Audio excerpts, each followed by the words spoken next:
Time's up, Admiral. Here it comes.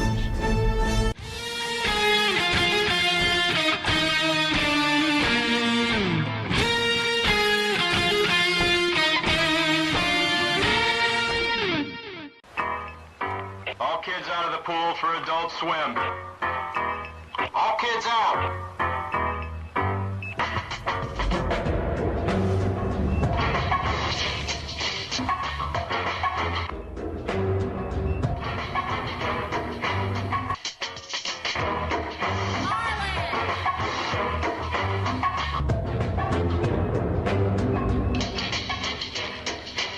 Lego Lord of the Rings Balrog raised eyebrows for what some fans say is an unfortunate pose.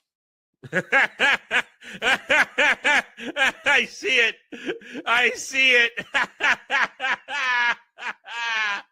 Oh, I see it. It's taking a piss on Gandalf.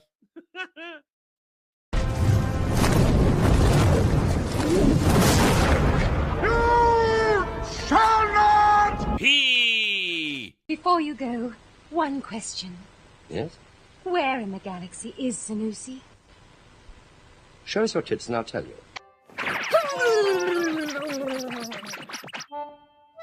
There we go. All better now.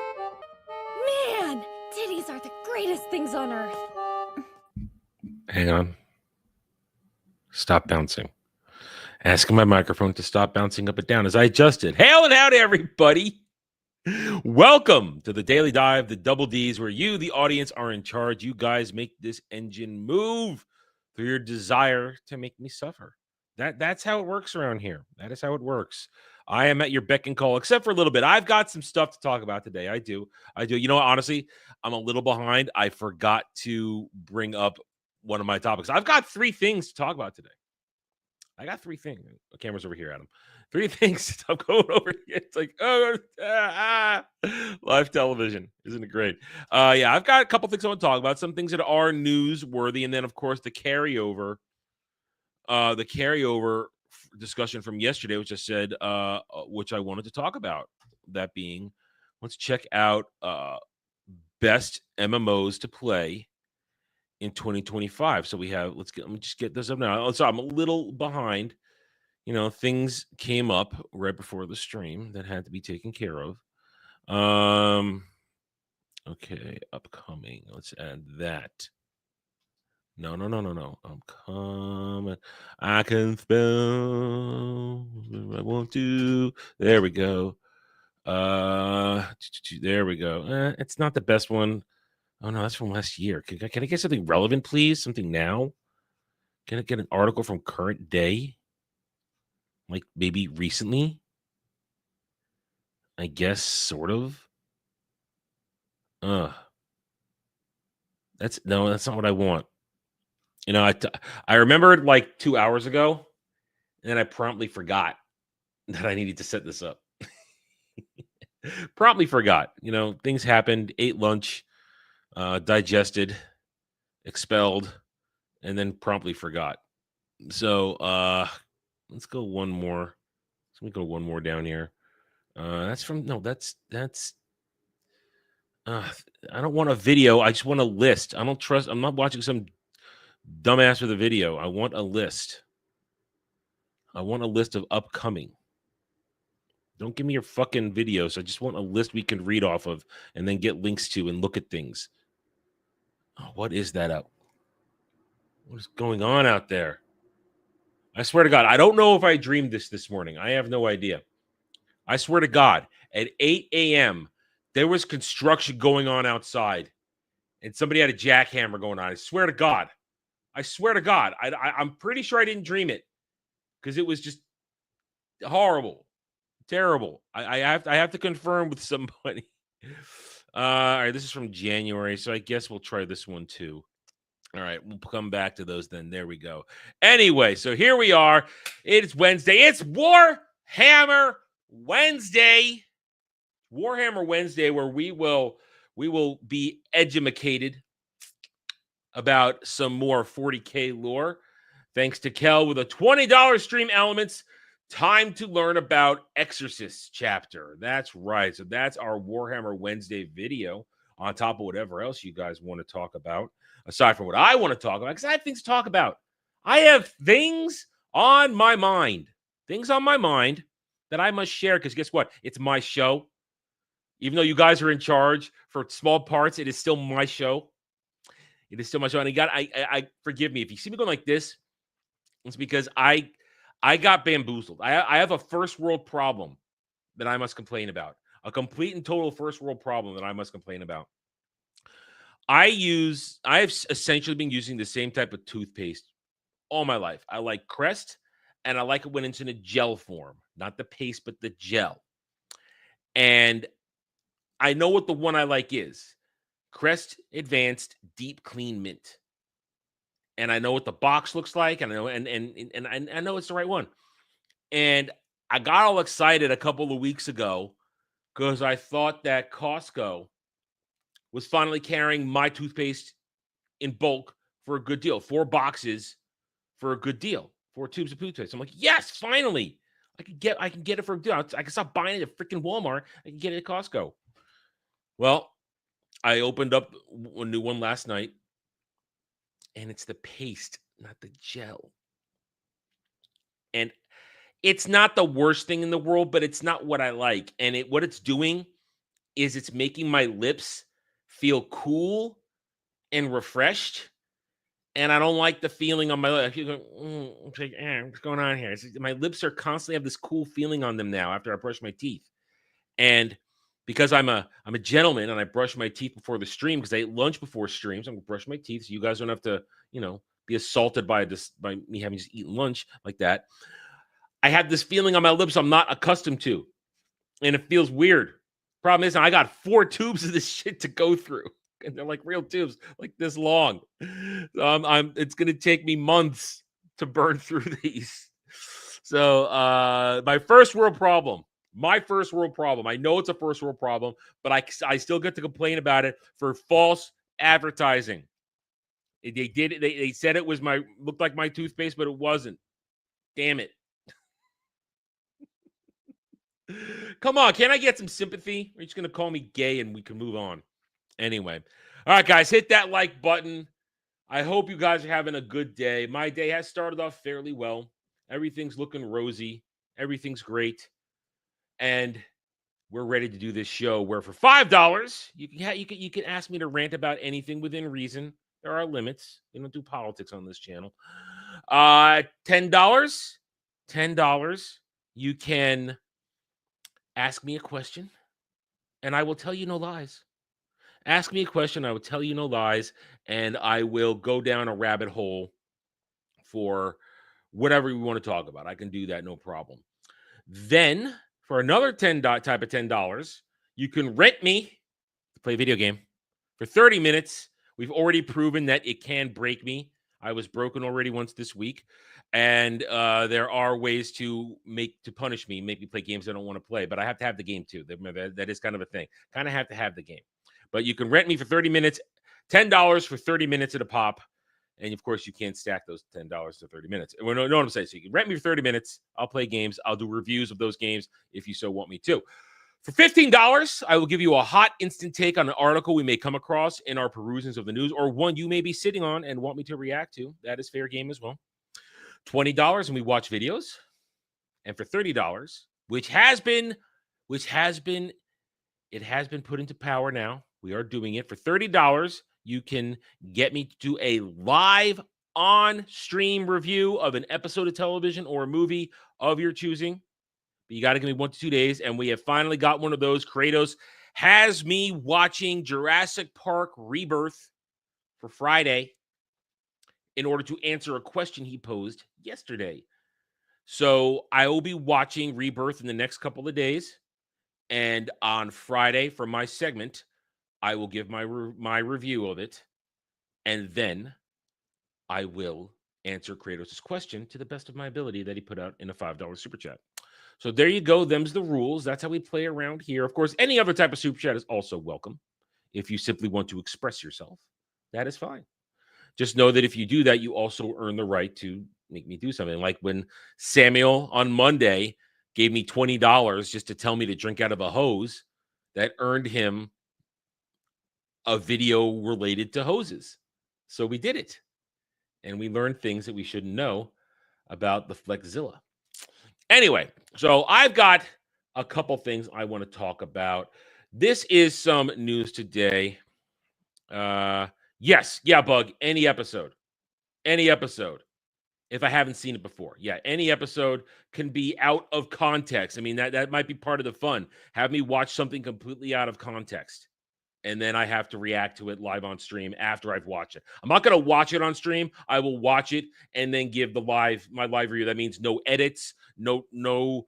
I can't, like, if I say something, of course, I can't edit it out and take it back. It has to be you get it all live. No edits, no nothing, no breaks, no nothing. So yeah, that's how it's going to roll. Hello Kitty Island of Adventure is too expensive. I can't justify making you suffer that. Oh man, I've never watched Hello Kitty in my life. I can attest to that.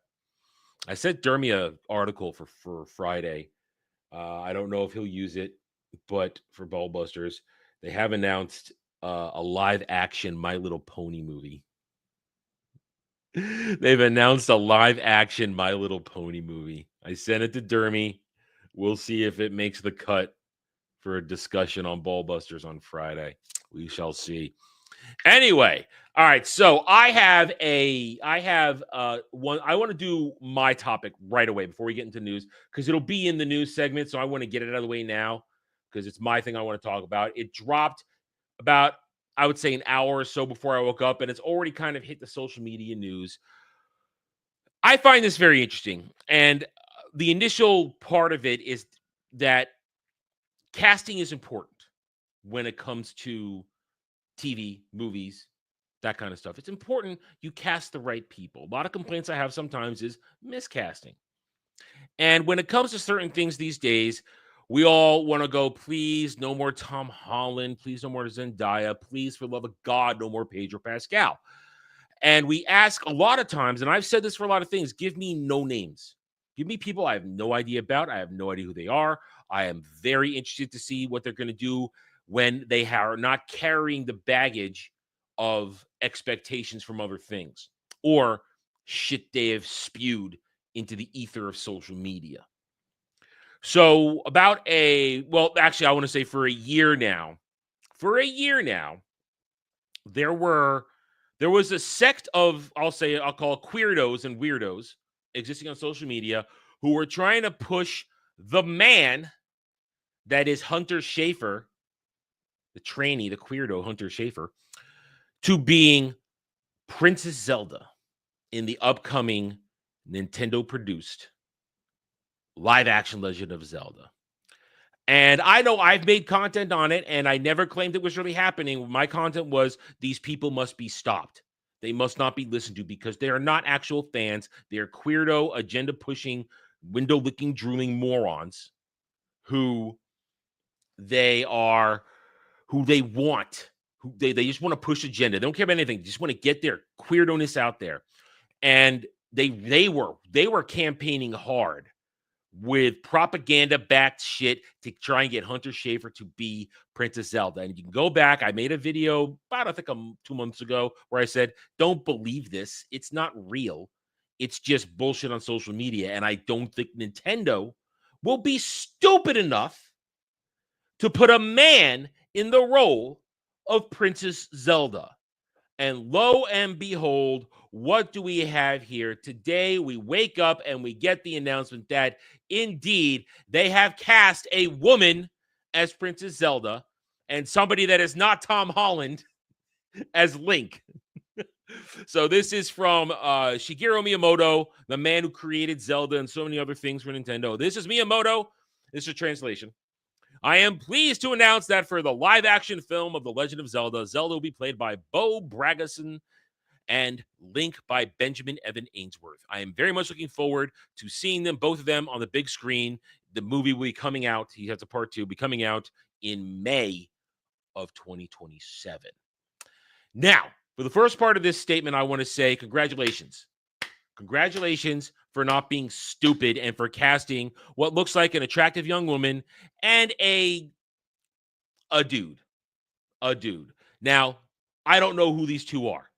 I know nothing of them whatsoever. And that's fine.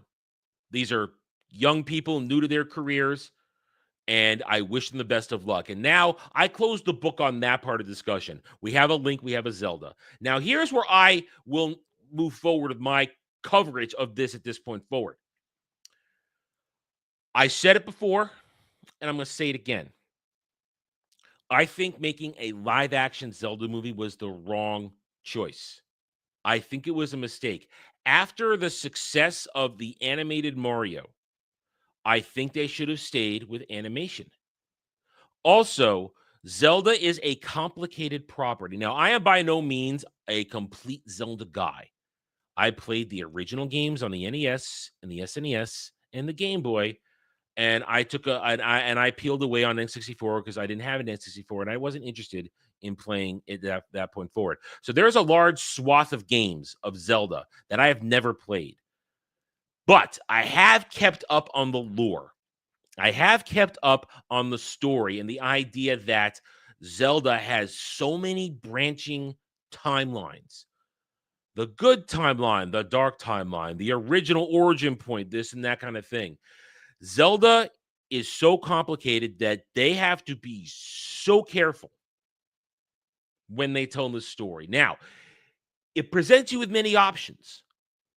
You can either retell a game, but you have to be very careful which game you retell. Or because the way the Zelda, Link, and Ganon reincarnation cycle works, you could make an entirely new story and get away with it and just have it be another in the cycle of reincarnation of Link, Zelda, and Ganon. Although I believe I've been told, and I've played them, like I say, I've played them, that Breath of the Wild and Tears of the Kingdom were meant to kind of pull all the timelines back into one going forward. So you may present a problem if you're trying to tell a new story when your current game storylines have merged them once again. Therefore, as I say, it's difficult right now. This is a difficult thing to do. One, I personally think you should start with Link to the Past. I think that's the best one. I don't think you should do Ocarina of Time first. I don't think you should do Skyward Sword first. Again, I have not played the games, but I'm up on the lore. I've read up on the lore over the years. I've kept my finger on the pulse of it. I do not think you should go all the way to the beginning, and I do not think you should go to the point where the timelines diverge. I think you should tell, in my opinion, still one of the best stories, Link to the Past, which kind of has all of the great things about Zelda in it. And it's easily condensed because they've done it before. Back in the day, when I had a thing called Nintendo Power, they ran a comic adaptation of Link to the Past, and they made some generous changes. There were things put in there that were not in the game, but they had a comic. So it's already been proven that you can tell the story of Link to the Past in a coherent format. So my idea is go to Link to the Past because it has a real story to it. It's not like the original Legend of Zelda, which only is get the Triforce, put the Triforce, I believe, of Wisdom back together and go save Zelda from Ganon. There's no real story there. It's just a bit of a dungeon crawler, side-scroller adventure RPG, action RPG. As opposed to Link to the Past has an actual story where you're the hero, you're trying to stop the resurrection of Ganon, you're trying to stop the Hyrule from falling, all that kind of stuff. You go to the dark world. There's a story there. That's why I say go to the first one that had a real story. Don't go to Skyward Sword because Skyward Sword will confuse people, I think. I think that's the worst place to start. In fact, I would at most reference Skyward Sword and not tell that story because it's too confusing for people. They wouldn't understand. Because if I remember correctly, Ganon is even there. It's the entity, the force, the darkness that infests Ganon at one point and then continues the reincarnation cycle of him. So this point forward, you have to choose the right story. And secondly, I'm going to say it, I don't think live action is the best choice. I really don't. I think they should have stayed animation. You can get away with a lot more in animation. Use the same animation style as Mario, but not the Mario-like. Make it look like Twilight Princess, honestly. Twilight Princess designs were peak, if you ask me, for Link and Zelda and all that in the world of Hyrule. Use Twilight Princess designs, make that animated, and go to town. Go to town with that and tell us that story, because you can get away with a lot of stuff. I don't know what they can do to make live action look believable, because I worry about Uncanny Valley. That's my biggest fear. I worry about Uncanny Valley. I worry about the fact that you're going to have to, in a sense, create a personality for Link, because we have very few instances where Link has a true expressive personality. To this day, he is still the silent protagonist, even though there was that short-lived cartoon on Fox Kids, the Legend of Zelda, when it was paired with Mario, where, hey there, princess, what's with the attitude, Link? That was great and all, but that was just loosely based on the Zelda lore. It didn't actually tell a real story. They just had Ventures of the Day. Link doesn't have a personality, and as a newcomer, being on screen and not just a voice actor, this kid Ainsworth, I hope he's up to the task. Between whatever they write and whatever director they get to do this, I hope he is up to the task of bringing Link to life. It would be a lot easier if it was just a voice rather than expressive, emoting, all that kind of stuff. Will he be able to do some of the stunts on his own? Are they going to have him do proper choreography? Is he going to be left-handed or right-handed? Are we going to go with current-day Link, who's right-handed, or are we going to go with old-school Link, who's left-handed? I mean, there's a lot of questions up in the air. So I have been told, specifically by a certain retard, trust in Miyamoto. He'll get it right. I trust nobody. Trust but verify. Earn my trust.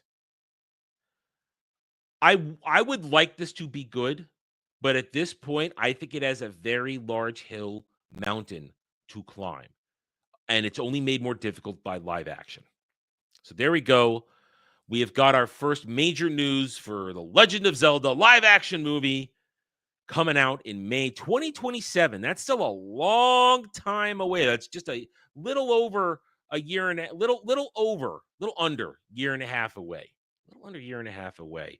But we'll talk about it. We'll review it. We'll discuss it when the time comes, because, hey, I do like Zelda, and if it's good, I would love to nothing more than to sing its praises. Okay, we're done with this.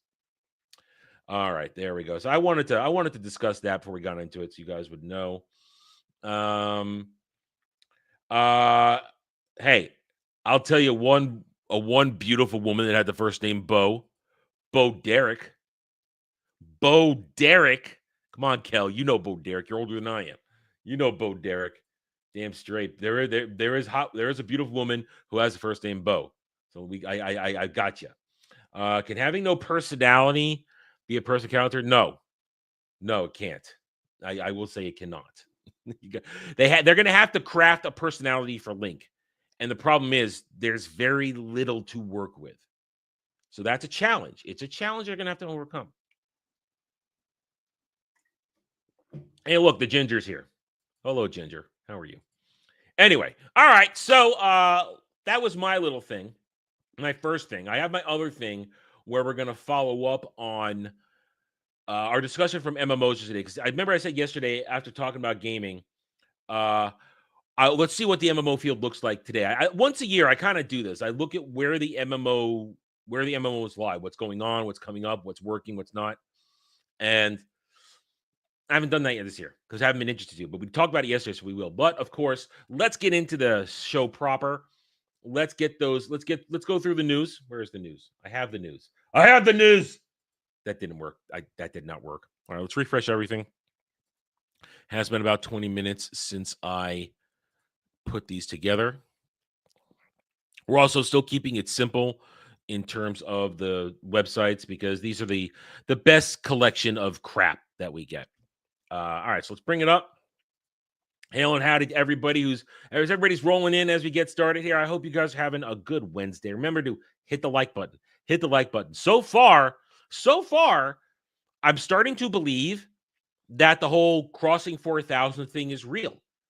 In terms of subscriber count, because I've seen an uptick in my subscription increase. And according to Beardo yesterday, when he came in the chat, he said we were being featured on the front page with yesterday's show. So maybe, just maybe, the algorithm is taking an interest in what we're doing here. So the best way to keep the algorithm interested is to hit that like button and keep chatting in the chat, whether you're talking to me or not, whether you're talking to each other, just keep chatting away. Just keep chatting away. Making fun of me all you want. It's my lot in life with this. Anyways, yeah, so perhaps we are getting somewhere. Perhaps things are shaking and moving, and we'll be falling out and landing on... No, wait, not going to finish that one. All right, let's go with the news. Shudder buys Mother of Flies horror film from filmmaking trio The Addams Family. I don't watch horror. I don't care.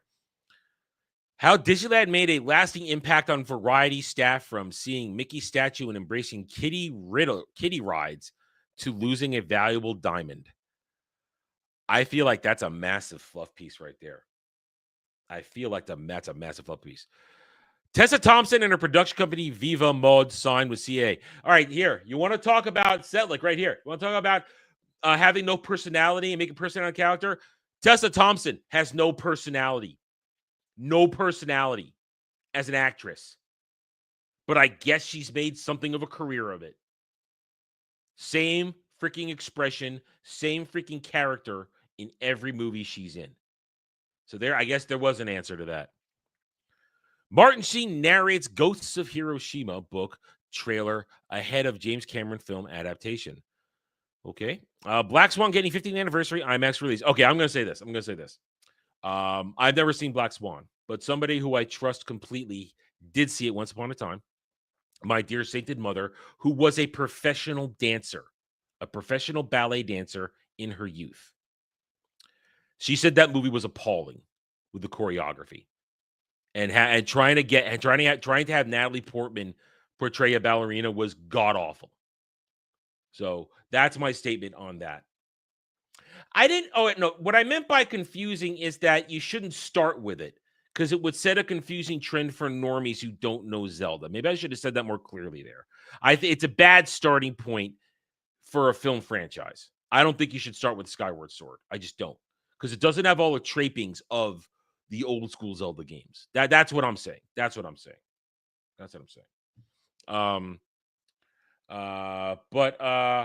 Let's see. Kat, you guys talk about what I talked about there. Let me see. Kratos, that is one of the avenues they can take with the Zelda movie. They could just make something new, pulling from everything, and just say, "Oh, this is just exists," as I said, in the endless reincarnation of the trio, which would work, but it would have to be damn good.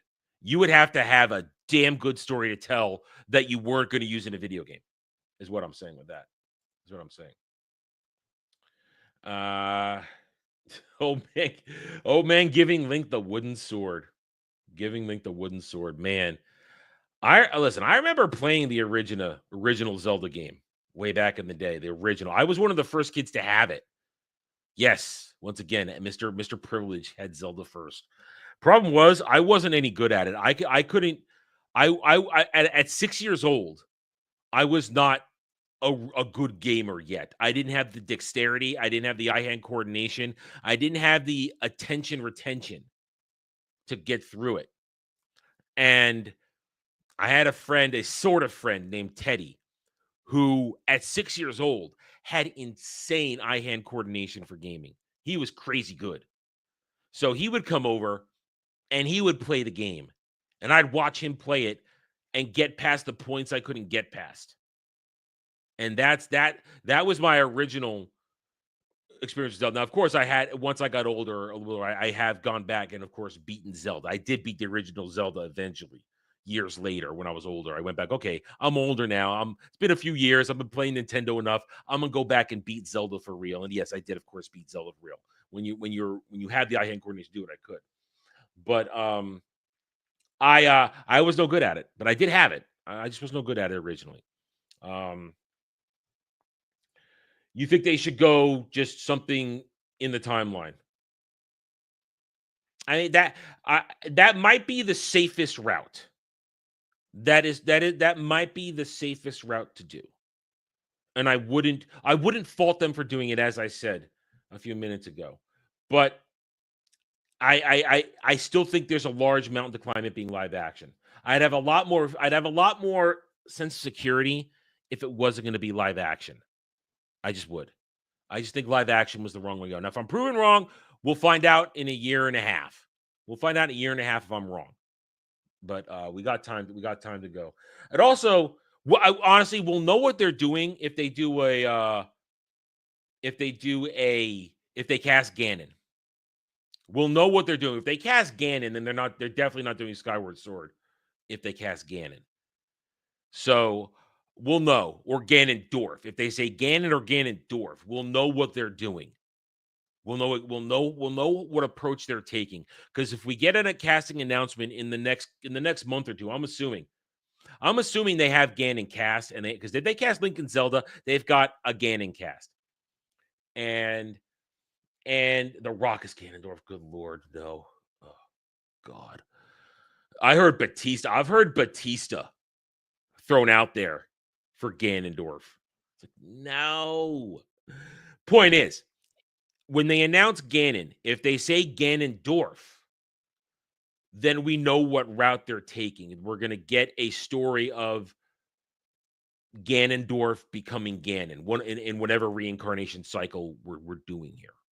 So we'll know when they reveal who's playing Ganon. We'll know.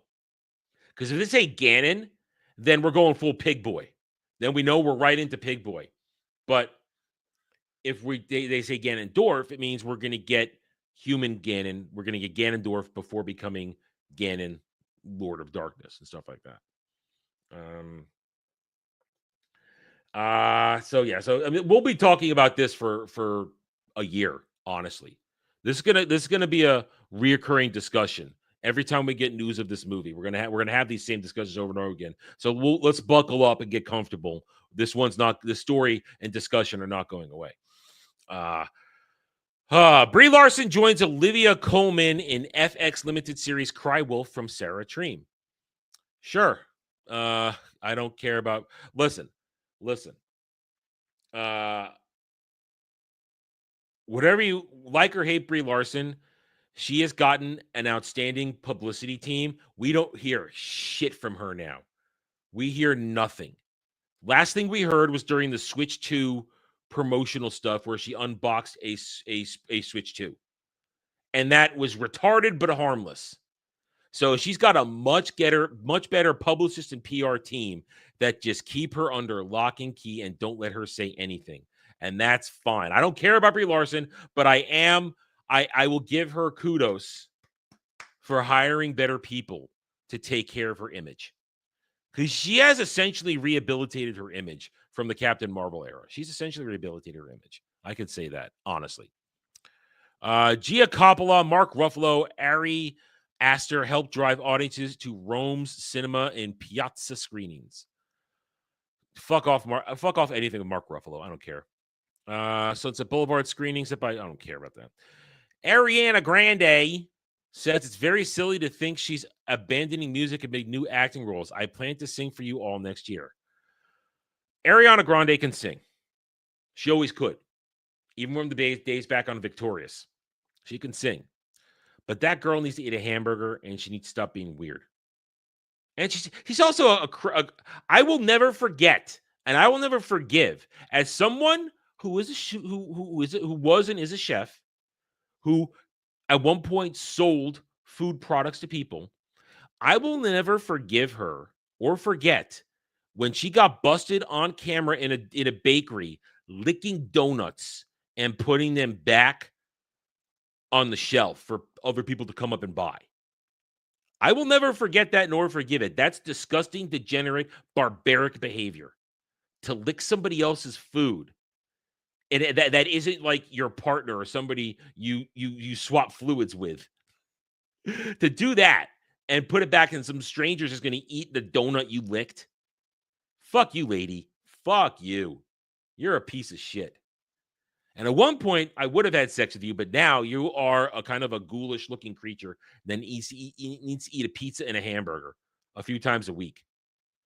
Disneyland's live entertainment uses cutting-edge tech for theatrical storytelling. Excuse me. It's pure theater. Yeah.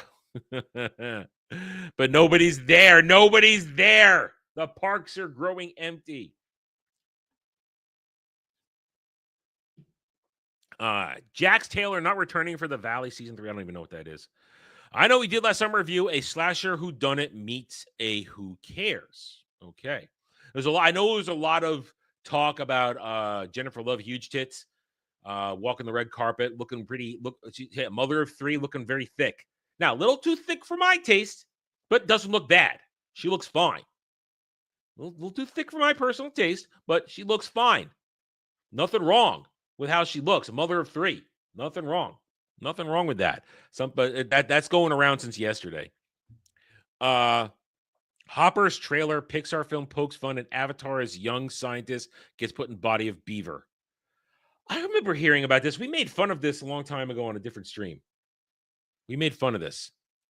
We called it, we basically called it furry crap. Louis Pullman and Maya Hawke to star in surrealist rom-com Wishful Thinking. Good luck. I'm not saying that sarcastically. Louis Pullman is a Nepo baby. Let's not forget he's a Nepo baby. But good luck. Make more rom-coms. Make more low-budget action movies. Make more low-budget thrillers. Make regular movies again. And that's the path towards restoring the balance in Western entertainment. Good luck. I hope you do a good job. I hope it makes a moderate amount of money and a moderate amount of success so that companies will go back to making normal movies again. Nothing wrong with that. Not at all. Oh, what's this? Ubisoft. Ubisoft names co-CEOs of spin-off Christophe Derens, Charlie Guillemot talk plans for Assassin's Creed, Rainbow Six, and Far Cry. All right, Jed. We're going to talk about this one on Sunday. That's Sunday. I am bookmarking that one for Sunday. We're talking that on Sunday. That's a discussion we can have. Disney Imagineering moves to Al Bar by encouraging BDX droids to emote, telling them you are smart. That's right. Give the AI encouragement.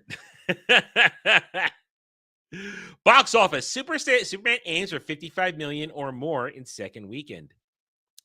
Well, that would be about a 60% drop, which is what I predicted. If it was at 125, which was the adjusted number for Monday, for the weekend, we got it on Monday. 125. That's round. You know what? I'm gonna do math. Hang on. I'm gonna do math. Let's see. 51. Oh wow, that's a 44% drop, which isn't bad. Actually, that's okay. My math. See, I had to do actual math there. I can't do math in my head. I'm retarded. It's a 44% drop, which would not be bad, and which would be in line with the discussion we've been having that domestically the movie's going to do okay. Never said it wasn't going to do okay. Internationally, different story, completely different story, and it will eventually lose money because it will not do well internationally. Venice Award winner, I'm not even going to try and pronounce that name, urges young filmmakers to create your own rules. What does that mean? I don't want to know. It depends on what you mean by create your own rules. All right, that's politics. We don't talk politics. There's more politics here. They're pushing a lot of stuff right now. Tribeca Films to release LARPing documentary We Could Be Heroes. Oh my God. Oh, no, no, no. Listen.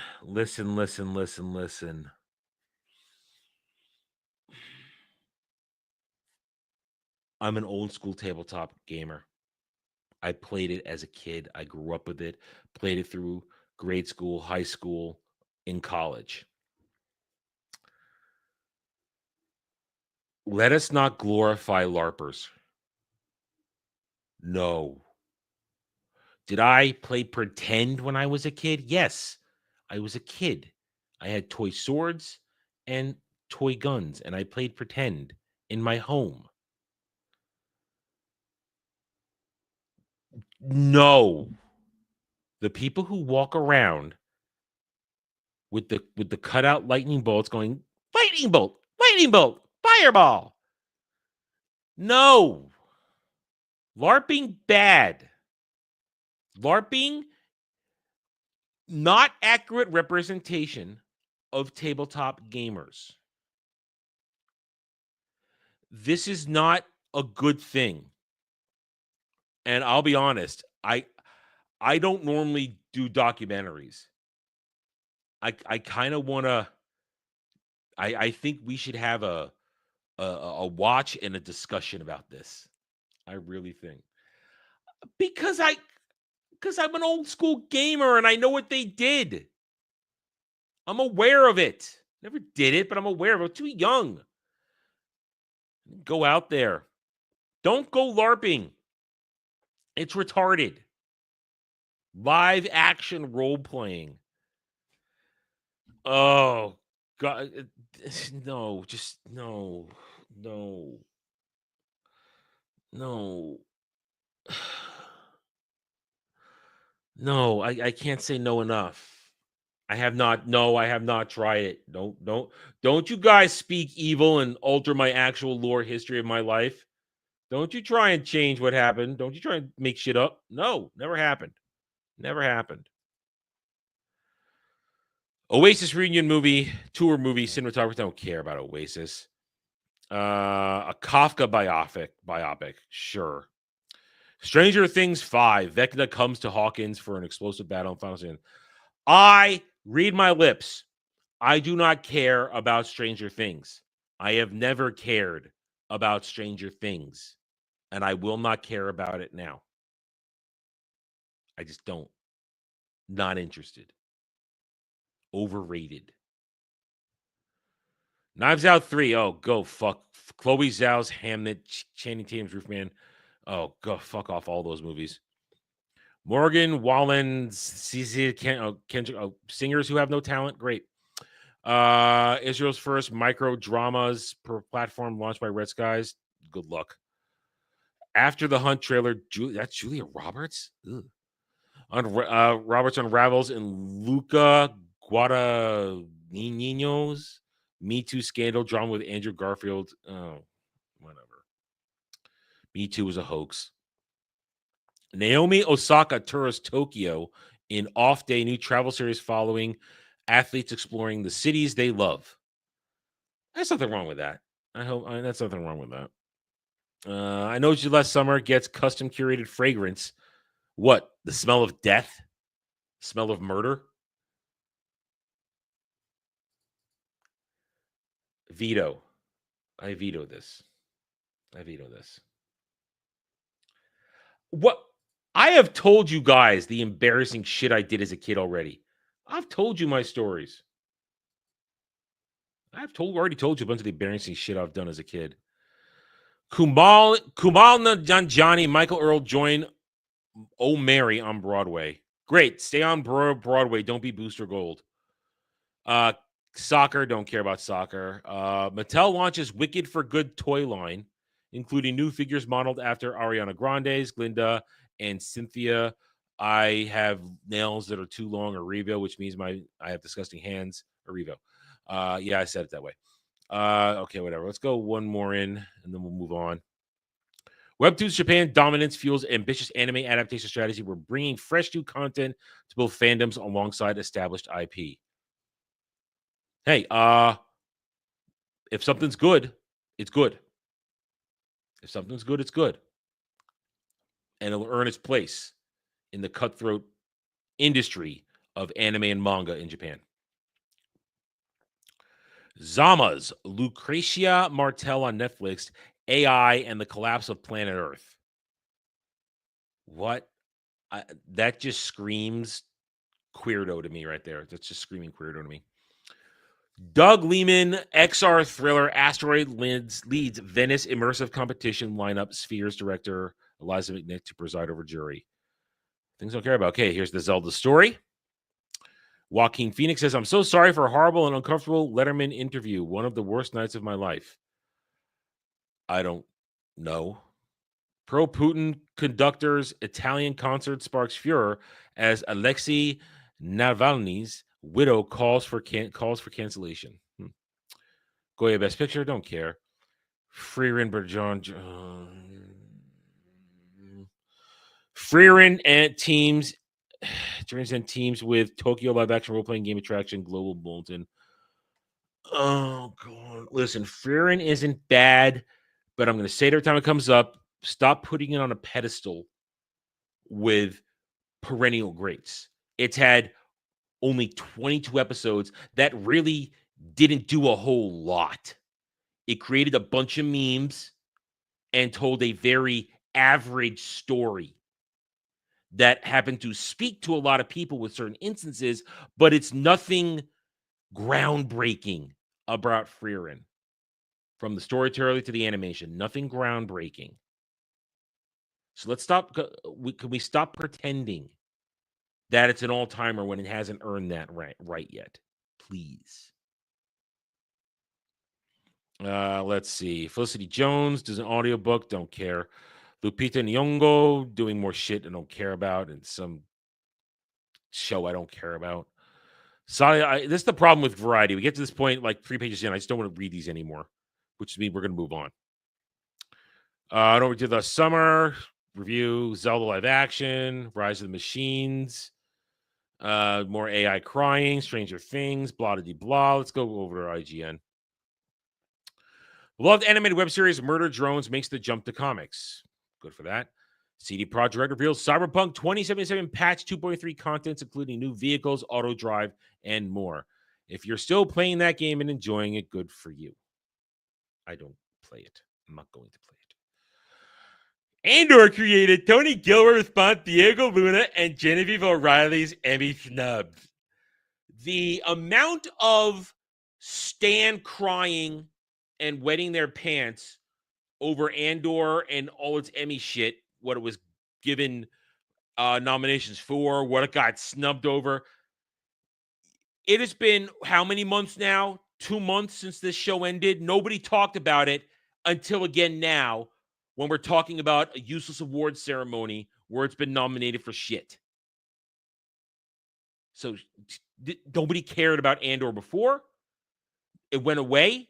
And the only reason it's back now is because it got manufacturally, that's not a word.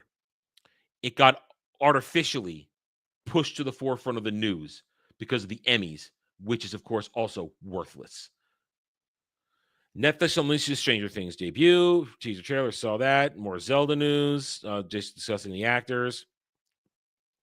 Roblox creators can now apply to license Like a Dragon from Sega in their games. We talked about that a little bit yesterday.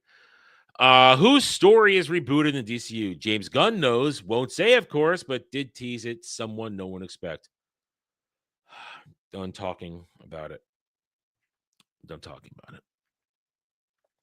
Colin Farrell insists the Penguin Season 2 is not in the works, but he name-checked Batman 2 and even Batman 3, and now I'm worried we're getting ahead of ourselves.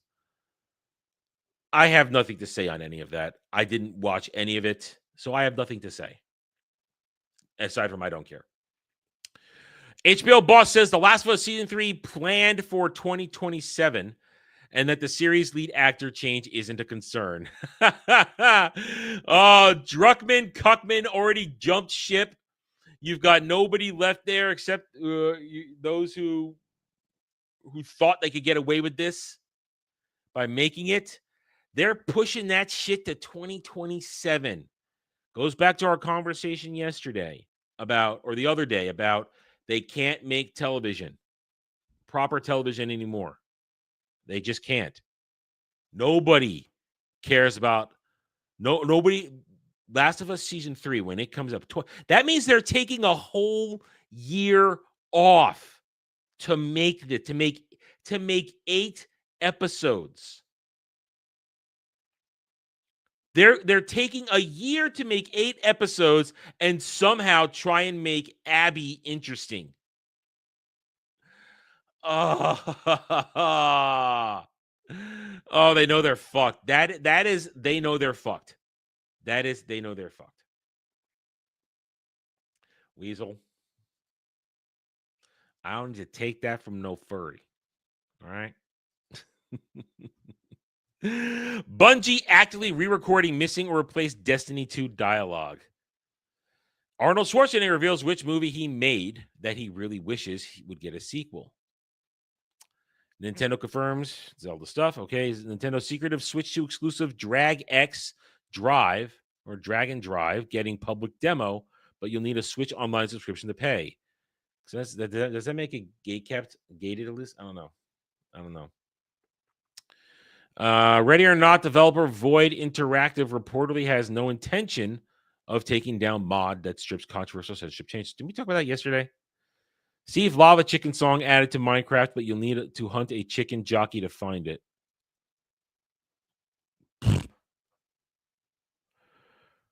Cryptos. Oh, they just changed it. Right as they changed the art, they changed it as I'm doing that. The adopt a dog near me. Google searches soar as it all and it's all down to crypto. Yeah, there's a whole thing. There's been an increase of people adopting dogs because crypto. That's nice. That's nice. Crypto was still terrible. Kratos for $2. LARPing should be a new punishment tier. No, I told you, no self-harm. That counts as self-harm.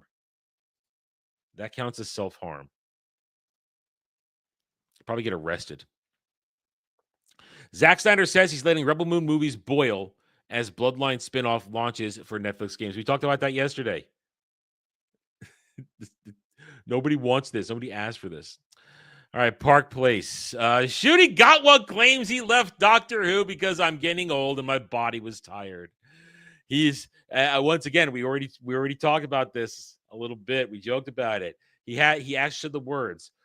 Playing the Doctor, Russell T. Davies stretches you for playing the Doctor.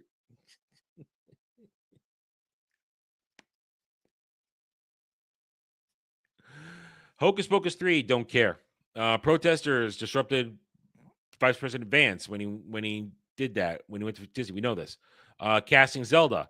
Here we go. This is another thing I do want to talk about today. So we're going to put this up and we'll talk about this also.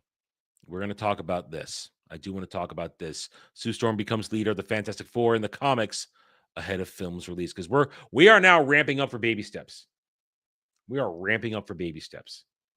That's coming. So there are our articles for the day. You guys can have at them, whatever you want if you want one. My dignity does count. Listen.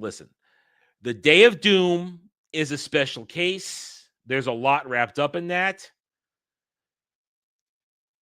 But there are limits. There are limits.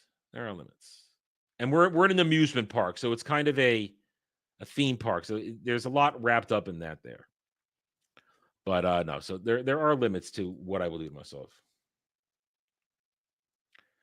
I went outside. We just talked about stories on Mellow Mondays about playing outside. I told stories of me playing outside. Don't speak no evil about my origin stories. Do not lie. I played outside as a kid a lot. Also then went back inside and played. All right.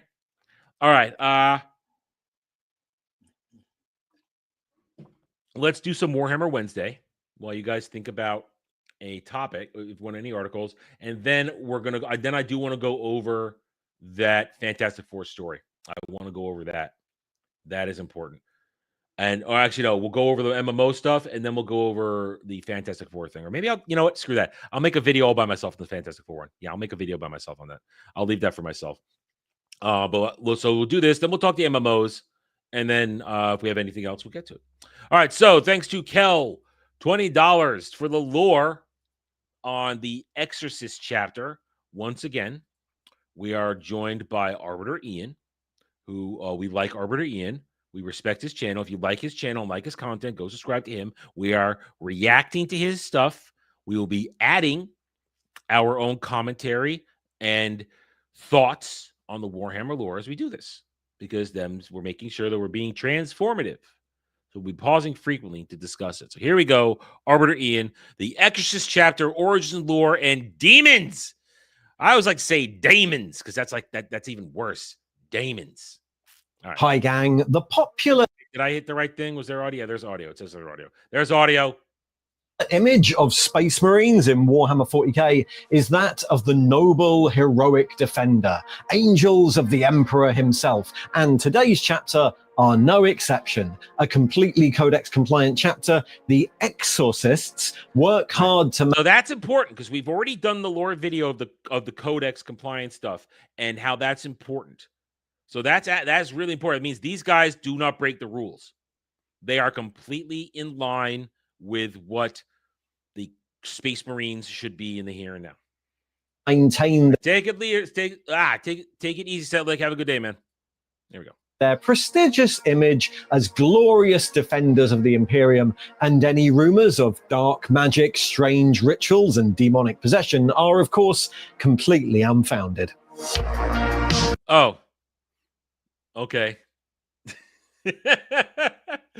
All right, so if they're not, or maybe they aren't Codex compliant, maybe there's a demon summoning going on here. Okay, I don't know. I'm just making a statement. I'm just trying to remind us what we've already learned about being Codex compliant.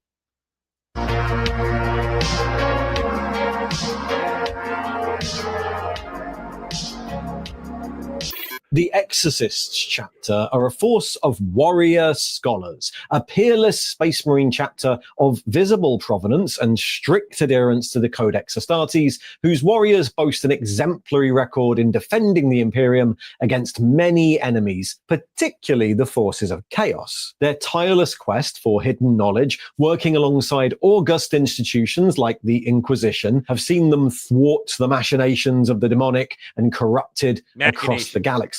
But while this exemplary record is no facade, their reputation as a loyal Space Marine chapter is at least slightly suspicious, for their methods go far, far further than simply researching the demonic. Oh no. And as we go forward, I'm assuming that's going to be a problem, because there's no dabbling in chaos. There's no dabbling in chaos. Once you touch chaos, you are corrupted. And the farther you go, the more you play with it, the more it's going to get in there. And it's only a matter of time. I think only the Emperor would be completely resistant to chaos at this point. That's my assumption. Everybody else could be vulnerable.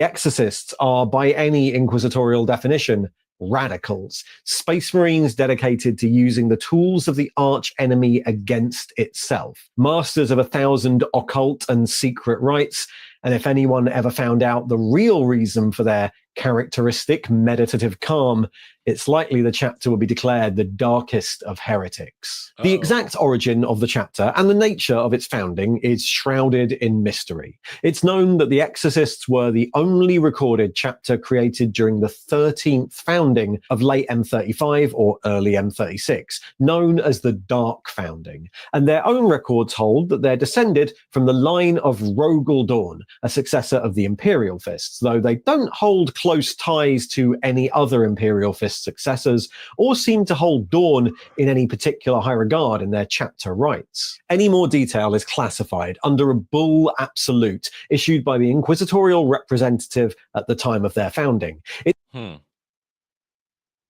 So locking the door of knowledge on their birth right away. I mean, again, I don't know what's going to happen yet. I'm purely assuming that that is a tried and true method in terms of storytelling, where try and use the weapons, the teachings of your enemy against them. Hell, look at Lord of the Rings. The idea to try and use the ring against Sauron would always lead to corruption, failure, and destruction. Because you cannot use things that are inherently evil against evil, because then you will become evil, all that you are standing against. So this is a dangerous line that these guys are perhaps walking here. It's unknown how much influence the Inquisition had in the founding of the chapter, but the Exorcists retain exceptionally strong ties to the Ordo, particularly the Ordo Malleus. Outwardly, the chapter is known to be studious, intelligent, and flexible, adaptable and willing to use non-conventional tactics in battle, but otherwise equipped as a standard Codex chapter in the tried and tested vein of the Ultramarine. They retain the standard Codex markings, their armor a deep red, and their symbol is the Calva Demonium, the horned demon's skull. Their homeworld is the feral world of Banish, a dark and swampy world in the Naramisa Straits, a quarantine sector of space on the eastern fringe. The superstitious tribes of Banish, descended from ancient prospectors of millennia past, see the chapter as the sacred demon bane, servants of the Sky Father who watches over them, and it's this population that serve as the chapter's source of recruits and serfs. Their chapter fortress monastery, the Basilica Malefex, is an ancient and dark, almost medieval fortress of cold stone and dank cells, much of its bulk sited deep underground. Its crown is topped with the eternal pyre, from which the sacred ash is sourced for many of the chapter's rituals. In every way, the chapter is organized along standard lines, a codex chapter since its birth, with considerable fleet elements and a well-balanced complement of standard Astartes equipment, with the one exception being that it has traditionally maintained 12 companies instead of the usual 10. All right, so we've got everything looks hunky-dory on the surface, is what we're seeing on this. All looks hunky-dory, no problems, and I'm sure now we're going to get, based on what we've been alluded to so far, things are not going to be so interesting. And I'm curious now, as we get into the depths of this and what I assume is going to happen, I'm curious what kind of chaos they're going to be playing with. The 9 standard battle and reserve companies, and then 3 companies of scout recruits, a massive pool of initiates for any chapter, but one that is required by their particular specialization and their extremely secret initiation rites. The Exorcists are well known as a chapter that are very specialized in combating the ruinous powers of chaos, particularly enemies of... Those are blood letters right there. Those are blood letters of corn. Yeah, those are blood letters. Demonic nature. Their battle brothers are scholars, each an expert in occult lore taken from across the galaxy and gathered in the Grand Librarium of the Basilica Malefex, a vast repository of knowledge gathered over the 4,000 years of the chapter's existence. In fact, the Basilica is a common source of pilgrimage for members of the Ordos, who study its works alongside the Biblianostes of the chapter, who endlessly... Struggle with that word for a second there. I probably would too. You want to make sure you say it right. Research new ways. Biblianostes. To combat demons under the supervision of the chapter's librarians. Any new aspirant, before they can rise to full members of the chapter, must master the use of all 666 verses of the Ordo Malleus's Liber Exorcismus and study the application of the unicursal hexagrams used to ward their arms and armor from the warp, along with learning by rote numerous dark texts, methods of abjuration and sanctification. In fact, so learned are they in the ways of the demonic that some inquisitors have mistaken them for a successor chapter of the secretive Grey Knights. In reality, their mode of and we have learned about the Grey Knights. We learned about them previously. Operation is very different. For rather than utilizing psychic power against the archenemy like the Grey Knights, the Exorcist's final initiation rites turn them into something that is almost the opposite of that. While the levels... Whoa. Are we talking possession? Are we talking partial possession? Of knowledge its recruits must attain is certainly impressive. It's not that requires 2 extra scout companies. Born of one of the chapter's earliest actions, their final demanding rite of initiation gives them the spiritual strength to use such knowledge, but would see them branded heretic were it actually known. In the first days of the chapter, the exorcists were deployed to liberate the demon-racked world of Totem 4. The exorcists were the first to respond to the plea for aid from the populace, but by the time they made planetfall, the planet was already beset by a huge Tzeentchian swarm. All right, so some Zinches, okay. Led by the greater demon Keriath the Shrouded. While fighting back... Man, that tells you something. A demon with an actual freaking name. Not just a greater demon. That means that a demon with a name. Named bosses are always going to be harder than just your rando demons. The hordes of the warp. The early chapter proved unusually resilient to corruption, able to cast off demonic influence with relative ease. As the exorcists advanced across the planet, the greater demon, frustrated at this inability to corrupt the battle brothers of the chapter, sought out... Hey, see, yeah, that's a 2-headed one right there. That's a 2-headed keeper of secrets. Out their leader, the imaginatively named chapter master Enoch Trismegistus, wizards, and forced its essence into his flesh, possessing him and... Whoa. Let me hear that again. Let's hear that again. The imaginatively named chapter master Enoch Trismegistus, wizards, and forced its essence into his flesh, possessing him and puppeting the chapter master's body, doing great damage to the battle lines of the chapter. However, rather than being overwhelmed by the essence of the demon, the chapter master managed to hang on, retaining a measure of self-awareness even while his body was under demonic control, and learning much about the demon's weaknesses. Eventually, with the help of the librarians of the chapter, Trismegistus was able to cast the... That's a name, Trismegistus. That's a name. Demon out and banish it from real space. The consequences of this were huge. A faction known as the Plutonians within the Ordo Malleus had already developed suspicions concerning the chapter's unexplained spiritual resilience, and when this happened, they intervened, interrogating the chapter master relentlessly until eventually they determined his purity, and once that was confirmed, a bargain was struck. The Plutonians' radical beliefs had centered on a theory that limited demonic possession could, in fact, be used to benefit humanity. That's not a good idea. Don't fuck around with chaos. Trismegistus, armed with his intimate knowledge of possession, cast this aside, but proposed an alternative that remains to this day, that the Battle Brothers of the chapter, famed for their incorruptibility, endure the same ordeal as he had and armor their soul through temporary, controlled possession.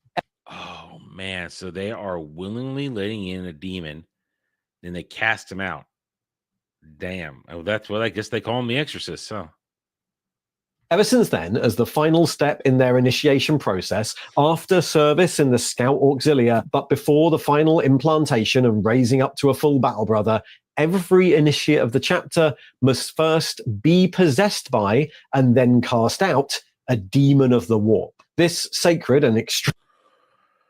Oh, man, that's risky as fuck, dude. That is dangerous as fuck. Wow. So do they have? I'm sure he's going to tell us. What do they have? A collection of demons just they're holding on to? Extremely dangerous process known as demonic possession therapy is carried out on the bound and... It's basically exposure therapy, is what it is. It's exposure therapy. Oh, we're just going to put a demon inside you. You'll be resistant to it. You're not going to be allergic to demons anymore. Restrained initiate with the aid of the chapter librarians in the halls of tempering deep within the Basilica Malefics, and is extremely taxing on the marine involved. Demons, usually minor ones, but you never know, are summoned to invade and violate the aspirant's body in a violate, I'm sure. horrific ordeal that lasts hours. And while the initiation rites are carried out under the strictest supervision, often with a Plutonian member of the Ordo in attendance, that man has an eyeball inside a mouth in his stomach. Ultimately, it's the initiate who must exercise themselves and cast the demon out with their own strength of will. If they can't succeed within the sounding of 12 bells, their fate is sealed, and the hapless recruit is either put to death or joins the ranks of the broken ones. During the Plutonians' Broken ones? Please explain the broken ones. Don't just go away from that. Explain that, please. initial horrific experiments, it was found that the exorcists were also uniquely suited to containing the spirits of demons, and so the gen-enhanced bodies of failed aspirants are used as hosts for powerful demons, trapping them within the material world under lock and key. The surviving broken ones are far too dangerous to keep on banish, and so the failed initiates are transported via tomb-like containment ships to the Purgatomb, a spiritual holding facility the Ordos maintain in the depths of space. Even for the successful initiates, branded with the Calva Demonium, doused in holy water, and after being certified free of corruption, raised to full battle brother, their life will never be the same again. The exorcism of their possession also burns away most of their own soul, leaving the Astartes hollowed out and incomplete, damned in many ways, but also armored against the taint of the warp. It's difficult to corrupt a soul that no longer exists. The presence of the demonic is never completely gone, though. The Battle Brother will forever be marked by the demon, plagued by echoes of their former Never Brother, from strange and familiar voices in their head to inexplicable abilities they can never truly shake. Many Battle Brothers are affected physically by this link to the warp, minor mutations sprouting in the wake of their initiation ordeal. Yeah, better keep those helmets on. Don't want that muty. Don't want that muty bitty piece getting seen by somebody who doesn't adhere to your exorcist beliefs. Never to be fully purged. Some brothers might find themselves possessed of a brutal rage in combat, or able to taste when people are lying, or discover patches of mottled or scaled skin, claw-like bony growths, fangs or horns, the echoes of their damnation. Of course, all that's hidden by the chapter. It's rare for exorcists to be seen without their armor when fighting alongside other Imperial forces, and their demeanor means that their soulless emptiness and touch of the demonic are often misinterpreted by their allies, who believe the chapter simply cultivate a meditative calm in battle that is mysteriously put aside once they're in close combat. Yeah, oh yeah, we're just good. Just ignore the psychotic rage beast on the field speaking in demonic tongue. Within the chapter, certain parallel organizations have evolved to deal with the aftermath of such a brutal ordeal. These subcults are known as orisons, secret societies dedicated to particular fields of research and study. The orisons exist across the chapter structure, hundreds of secret cults that Battle Brothers are free to join as they wish, though some of the cults tend to be confined to specific roles or require invitation to attend. The 12-fold commandery, the Convocation of 4, or the Lesser Convocation of 48 are all orisons joined by the chapter's command staff. The Broken Tower contains many of the chapter's librarians. The Obelisk Thelamus is Obelisk. Damn English.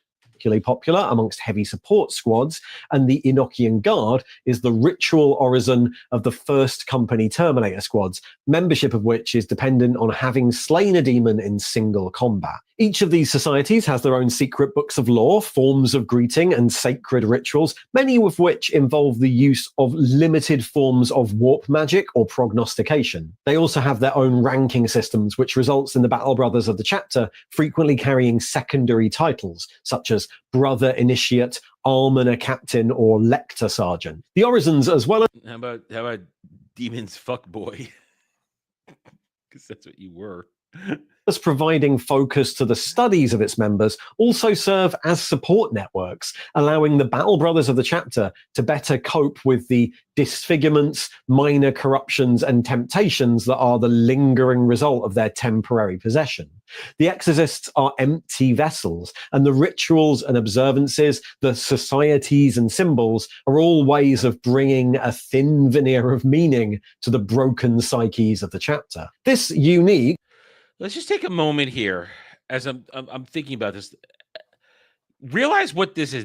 Think how sick this is, how disgustingly broken this is, that these guys in their zeal to be able to push back against chaos, they literally disfigure themselves internally at the soul level in order to fight. And then what are they fighting for? Because they no longer think about it, they no longer care. They're literally semi-empty shells that are then just thrown out on the field to fight chaos. Because this is essentially, I would say, a chaos exclusive unit or chapter. Fighting anything else is kind of a waste of their time. Of course, they probably do fight other Xenos and stuff like that, but having them fight chaos is basically what they're there for. But to do it, it's just another example of how dark and effed up this universe is, that people go to this extreme to be able to fight back. And it asks the question, what are you giving up? What are you fighting for? If this is what you're doing in order to fight, what are you really fighting for? Because these people don't care about anything more. Oh yeah, true. I mean, you know what I'm talking. I know what you're talking, but we've had some experience, watching Space Marines and games and other stuff. And for the other part, they're still thinking, breathing humans deep down inside. They have their souls, they have their wants, and when they are giving their all for the Emperor, that's something. But these guys, this is an extreme, and it's sad to me. It's sad. I don't find this glorious. I find this sad. Structure and method of recruitment has been adopted into the chapter's combat doctrines that favors extensive intelligence operations to better stay a step ahead of their wily demonic enemies. This is, of course, aided by having 3 companies of infiltrators, and their scout companies are often deployed into the thick of battle, all the better to temper the spirits of their young recruits. Combined with the prognostications of their librarians and the orisons, this allows the exorcists to concentrate their forces for the greatest possible effect, even going so far as to use their infiltrating companies as lures to draw out the greater strength of the enemy. Of course, despite their proven track record and effective tactics, their strange specialisms cannot be kept entirely secret. While the deeper heresies taken by the chapter are known to none outside the Inquisition, their general level of esoteric knowledge, considered forbidden within much of the Imperium, has seen them come under periodic fire from the ecclesiarchy and those more religious chapters who decry any form of witchcraft, such as the Black Templars. It's only their extreme secrecy, the veneer of studious respectability, the backing of the Ordos, and their exemplary record as defenders of the Imperium that have so far prevented anyone from delving deeper. In 300 M40, the Exorcists were instrumental in pacifying the conflict known as the Ashen War that evolved near the cardinal world of Dimamar between Imperial, Orc, and Chaos forces, identifying that the destruction of the... Man, I'd love to see that. 3-way battle like that. Holy shit. The Dark Lord who controlled the forces of chaos in the region would fatally weaken his flock. The Exorcists tracked the demonic leader, known as the Horned God, to the dead world of Belfargo, where their first company, the Enochian Guard, and a strike force of allied Ordo Malleus Inquisitors, fought their way through hordes of cultists and black flaming demons before pinning the Horned God inside an ancient chaos temple. The first company, their supporting companies, and the allied Inquisitors took heavy... That looks very Cornish to me. Losses, holding out in the face of damnation, while almost a third of the chapter were killed until eventually the venerable dreadnought Cybra was able to rip a chunk from the demon's corporeal form, allowing the librarian Malachite to sever its connection to the mortal plane. But of course, the Exorcists engage all sorts of enemy of the Imperium. During the first appearance of the Tyranids in the 700s M41, the Exorcists fought a fast-paced campaign against the tendril of Hive Fleet Behemoth that had enveloped the agri-world of Stonekral. Far from the frontier of the war, the colonists of Stonekral had resolved themselves to defend against the Genestealer invasion as best they could. That's some early Tyranid artwork, I'm going to assume. It's not the Tyranid depictions we're seeing in Space Marine 2 at the moment. But when the Exorcist strike cruiser Hand of Glory was pushed off course by the Shadow in the Warp, and their occultists detected Stonecrawl's cry for help, the chapter descended to the planet. With clinical efficiency, they set up ambushes and traps to draw out the Gene Stealers, and their psychic might proved invaluable in stunting the cult's progression and tracking down its broodlord, though the all right, there. That answers my question from before. Are they effective against Xenos? And clearly they are.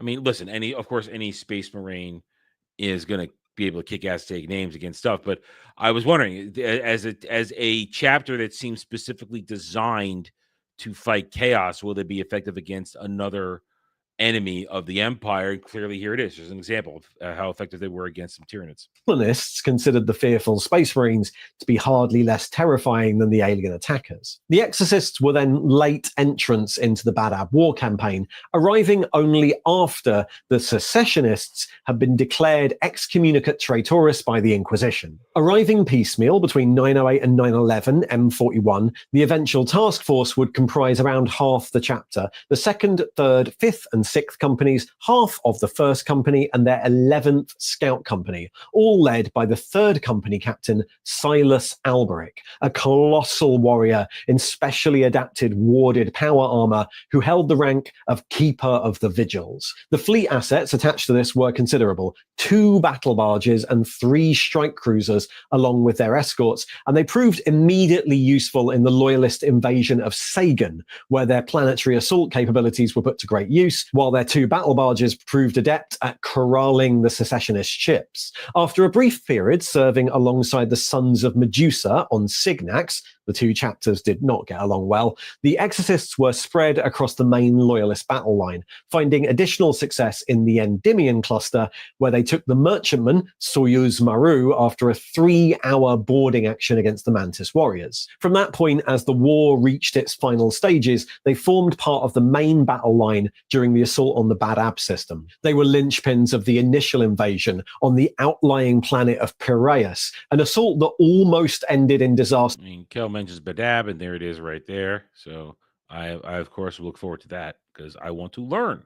For the Loyalists, and they fought alongside the Red Scorpions again during the assault on Badab Primaris's Ring of Steel, destroying the garrison on the Star Fortress of Sentinel Sigma in the face of stiff opposition by Astral Claw's forces under Corian Sumatris. However, a moment of shame came when the Karkaridon chapter impetuously detonated the generators beneath the hive cities of Badab, setting off vast tectonic upheaval that would see the Loyalist forces on the surface racing to clear the planet, now in command of the vast orbital station that guarded Badab, and with confusion reigning on all sides, the Exorcists fired on any ship that could not immediately prove itself part of the Loyalist forces, destroying friendly ships as well as enemy ones in the process, a single mark on an otherwise exemplary record in the war. In the latter years of the 41st millennium, the Exorcists have, if anything, become even more active across the Imperium.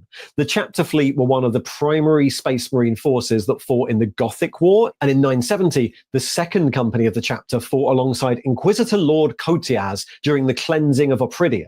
The entire strength of the chapter was also deployed during the 3rd War for Armageddon against the Orcs of War Garzikal. At the end of the century, the Exorcists fought in the defense of Cadia during Abaddon's initial push during the 13th Black Crusade, and since the emergence of the Great Rift, their companies have been deployed across the galaxy in great demand to combat demonic excursions emerging from the warp, and they were enthusiastic adopters of the technology to create Primaris Space Marines. The initial Torchbearer fleet, tasked with delivering Call's new recruits, suffered significant losses on its way to Banish, demonic assaults wiping out the Grey Shield's complement attached to the fleet. But the technology was eventually delivered, and in testing, the Exorcists and their Plutonian allies found that the Primaris Marines seemed to be just as resilient to possession as their firstborn had been, if if even more dulled afterwards. As such, the chapter now functions with all the standard Primaris squad types, including reorganizing its company structure so that its 10th company, known as the Hexbreakers, now functions as a fully Vanguard Primaris company, and the 11th and 12th Scout company. Look at that guy. He's just going to dual wield a couple of daggers going in there. Combat knives. These have been expanded to maintain the rate of recruitment required. And with demonic forces constantly spilling from a great break in the universe, it seems likely that the Exorcists are going to continue to be busy for quite some years to come. So that's The Exorcist, a pretty unique chapter, and one that have been through a few changes over the years. They originally appeared, like many chapters, in the very first Bad Ab War article back in 1989 in White Dwarf, where their chapter colours were totally different, based around this bright yellow scheme. There are loads of bright yellow schemes in this, with a big old demon head on the shoulder. And of course, they were then mostly forgotten about for a while, popping up in lists of Space Marine chapters with little more detail, except that by 2000's third War for Armageddon campaign and 2002's Insignia Astartes book, their colours have been changed to the now familiar red with the Calva Demonium symbol. Also, the third War for Armageddon makes the first mention of their dodgy demonic possession rituals, described here in a report from one of the Inquisitors conducting the trials. In 2009, they made a brief appearance in Steve Parker's short story Headhunted about a Deathwatch kill team, which made the original claim that they were successors of the Grey Knights, but that lore didn't remain for long, as in 2011 they were then featured in the second Bad Ab War book from Forge World. And a bit like the Carcharodons, this presents the known history of the Exorcists as a report from historians studying the conflict. This is essentially what he just did there for those maybe trying to understand what this was. This essentially he's cataloging the retcon. And this is an example, and so you have to be careful how you say this because people might misinterpret it. Retcon is a dirty word for the most part, but sometimes retconning is necessary to clean up lore and story aspects that are either forgotten or never expanded upon. And therefore, if you're going to be using something like the Exorcist, who were there but never had much to do, you're going to need to retcon to give them more to do, to give them more to work with, to give writers, creators, gamers more to work with when they're using them. So this is clearly one of those instances where retcon's not a bad thing, where it's increased the lore aspect of the Exorcist chapter to make them interesting and useful in playing, reading, experiencing Warhammer 40K. So it includes details of the Orisons and the Enochian Guard, but while the usual stuff about demonic possession is definitely implied here and very obviously intended to be true, officially it's still a dark rumor. But then they're one of the few chapters that actually get continuing lore right up to the present day. In White Dwarf 482, in the revamped Index Astartes series, the chapter are fleshed out a bit. Their story is expanded and presented with, well, a story instead of a series of rumors. Here, we get the original story of Enoch Trismegistus. That's a reference to Hermes Trismegistus, the legendary purported founder of the sort of mystical religion known as Hermeticism. So, an occult wizard. And that article fills us in all the way up to the chapter's response to the rollout of Primaris Marines. Their all-new Vanguard 10th Company is mentioned here, and then they become the focus of Robbie McNiven's Oath of Damnation novel, which brings us all the way up to the present day. So a surprising one in that they're a weird, smaller chapter whose lore has been consistently added to and rationalized over about 30 years, and who are still... And there's my point. Retconning can be a good tool if something that was largely ignored and forgotten suddenly is going to be put to the front, and you're going to have to just add and change things, alter things to make it fit and make it actually a part of the active history, past and present, and going into the future. So retcon's not always bad. 90% of the time, retconning is god-awful shit because it's just it's people being lazy in the first place and then having to go back and fix something because they were lazy to begin with. I've retconned in things that no longer matter because I am now starting fresh, so I can incorporate the retcons I had to make changes. I've had to retcon things in my past working on stuff, but it wasn't necessarily my fault. It was something that somebody did that I was working with, and I had to then adjust what I was doing, what had already been done to fit it. Or at least one case I can think of, I missed a piece of information from a game, and then I had to retcon why I did that, and was or a game to another story. So I've done it before, but it's like it's a rare instance, and good attention to detail and keeping your plans unaltered or keeping everything in line will always avoid the necessity of a retcon. Still a pretty big part of the ongoing storyline, and Oaths of Damnation was quite a fun read, so I expect we might be watching them banish demons even more in future. Thanks for watching. All right, so there we go. Another good one from Arbiter Ian. We now understand the origins of the Exorcist chapter, who, as he says, are likely to be featured in more growing 40K lore as we continue. While we were doing that, I kind of decided I'm going to push the follow-up MMO discussion to tomorrow because I forgot to prepare my articles and research for it. So I'd be kind of going off half-cocked here. I'd rather do that. And plus, since I had a couple extra things pop up that I want to talk about, it's something to talk about tomorrow. So we'll have that discussion tomorrow. So with that said, it seems that we have no more requests or anything for anything else. I feel pretty good. I feel pretty good about wrapping up today's show. Get a move on. Tonight, it's Wednesday. It is still Warhammer Wednesday for the rest of the day. I'm assuming at this point, let me do a check. I'm assuming that there will be some yep, here it is. Yeah. Yeah, there will be some Space Marine 2 tonight. So catch that. I'm not sure. I'm assuming we'll be going at 8:30, something like that. So I'm assuming we'll be going at 8:30. So stay tuned for that, as myself, Alf, and a yet unnamed third-party member, probably Cash, he seems to be available these days.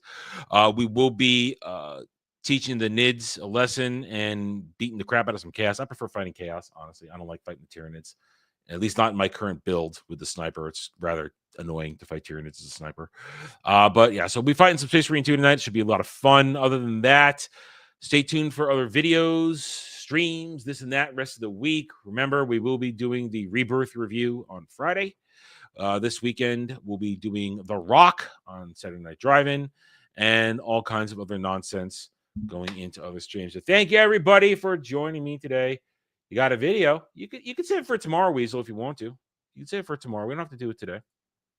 We can do it tomorrow. Let's wrap it up for today. We've been to go for an hour and a half, and I have other stuff to do around the house. So thank you, everybody, for joining me today. Hit that like button if you are new here. Check out the channel. Subscribe if you have just subscribed. I hope you're still enjoying the show. Hope you are. Hope I'm going to continue to earn your trust and support using facts and logic, because, as I always say, facts and logic do not care about whiny Stan, fake fan, and SJW Fifis. I haven't done an actual video, so I haven't used my my outro line in a while. But there you go, guys. I will see you guys later. Have a good rest of your day, everybody. Take it easy.